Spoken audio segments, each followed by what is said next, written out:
માધુપુરનો દરિયા કિનારો તમે જોઈ રહ્યા છો તે માધુપુરનો દરિયા કિનારો છે। આપણે દરિયા કિનારા ઉપર પતંગ ઉડાડી રહ્યા છીએ, પણ પતંગ દેખાય એમ નથી। અને માધુપુરનો જે દરિયા કિનારો છે તે આમ તો આ દરિયા કિનારો બહુ શાંત છે। અહીંયા દરિયા કિનારો પણ ઘણો લાંબો છે। પોરબંદરથી અહીંયા સુધીનો આમ ગણીએ તો દરિયા કિનારો લાંબો છે એક ધારો। અને રોડે તમે જુઓ તો દરિયા કિનારે કિનારે ચાલ્યો જાય છે। અને આ શાંત વાતાવરણવાળું માધુપુર ગામનો દરિયા કિનારો છે। પોરબંદર તાલુકામાં આવેલું માધુપુર ગામનું આ દરિયા કિનારો છે। અને અહીંયા માધવરાયનું મંદિર પણ છે। તો તમે અહીંયા આવો તો દરિયા કિનારે માધવરાયનું મંદિર આગળ આવેલું છે ગામમાં, તેના પણ દર્શન કરજો। અહીંયા એક લિંગ મૂકવામાં આવેલી છે દરિયા કિનારે, તેના પણ દર્શન કરજો। અને આગળ એક ગાર્ડન બનાવવામાં આવેલું છે, ત્યાં પણ બેસીને આપણે શાંતિ લઈ શકીએ છીએ। આપણે અત્યારે ગાર્ડનની ઉપર જ્યાં એક વ્યૂ પોઈન્ટ બનાવવામાં આવ્યો, જેને કહેવામાં આવે સેલ્ફી પોઈન્ટ, એની માથે આપણે ચડીને જે દરિયા કિનારો જોઈ રહ્યા છીએ તે છે। અને આ એક કાચબા ઉછેર કેન્દ્ર પણ છે। અહીંયા કાચબાને ઉછેર કરે છે અને સાથે સાથે ગાર્ડન પણ છે। અહીંયા બેસવા પણ દે છે, ફરવા હરવાનું સ્થળ પણ છે આ।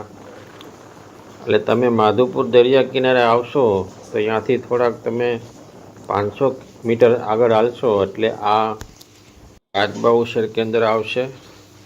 હવે આ માધુપુરનું મંદિર છે, આપણે ત્યાં પહોંચ્યા છીએ। અને આ મંદિર બહુ જૂનું છે, નવું મંદિર તો બીજું છે આગળ એક, તે પણ જોવાલાયક છે। અને બીજું અહીંયા માધવરાયનું એક મંદિર છે, અને બીજું એક રૂક્ષ્મણીજીનું મંદિર છે, એ પણ જોવાલાયક છે માધવપુર ગામની અંદર। આ ખેડ માધવપુર છે। આ તમે જે જોઈ રહ્યા છો તે મેં તમને વાત કરી હતી, એ દરિયાકાંઠે આવેલી શિવલિંગ છે। દરિયાકાંઠે આવેલી શિવલિંગ છે, એ આ જે શિવલિંગ બનાવવામાં આવી છે તે પણ તમે તેના દર્શન કરજો। અને એક ફરવાલાયક સારી એવી જગ્યા છે અહીંયા ખેડ માધુપુર દરિયા કિનારો છે ત્યાં।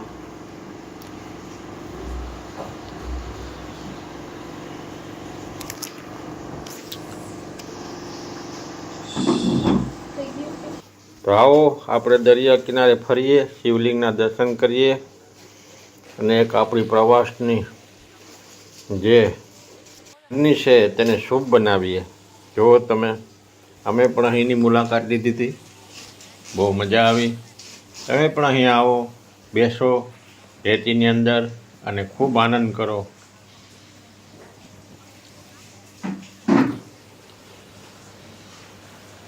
દરિયાના ઉછળતા મોજા જુઓ અને પતંગ ઉડાડો, અહીંયા બધું કામ કરી શકો છો।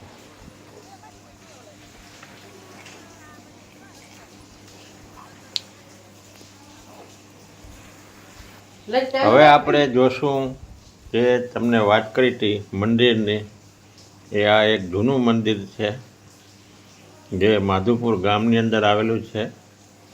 નવું મંદિર એની બાજુમાં જ છે, પણ ત્યાંના ફોટા પાડવા દેતા નથી। આ જૂનું એ મંદિર છે, જે ઘણું પુરાણું છે એ આ મંદિર છે। તમે જુઓ, અત્યારે અંદર ભગવાન નથી, પણ બહુ જૂનું મંદિર છે આ, સાવ ખંડેર પડ્યું છે। એની બાજુમાં જ નવું મંદિર આવેલું છે, એ પણ તમે માધવરાયનું મંદિરના દર્શન કરજો। અહીં એકાદું મૂર્તિ એવી મૂકવામાં આવેલી છે, તમે જુઓ, સુનવાણી કોતરકામ છે મંદિરનું। તો ચાલો મિત્રો, આપણી ચેનલને લાઈક, શેર અને સબસ્ક્રાઈબ કરજો।